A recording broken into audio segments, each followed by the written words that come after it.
جنت کے اندر جو بھی مانگیں گے، جو ڈیمانڈ کریں گے، اللہ اس کو عطا فرمائیں گے۔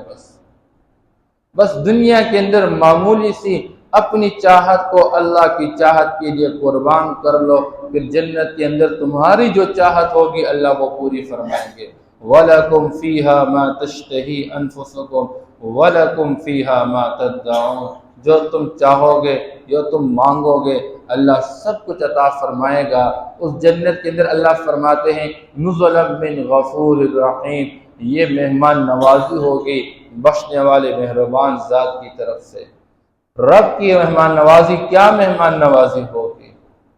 کس قسم کے رہائش گاہ عطا فرمائیں گے، کس قسم کے جوڑے ساتھ عطا فرمائیں گے، کس قسم کے کھانے عطا فرمائیں گے، اللہ نے وہ کچھ تیار کر رکھا ہے۔ ما لا عین رأت، آنکھوں نے دیکھا نہیں، کانوں نے سنا نہیں، انسانوں کے دلوں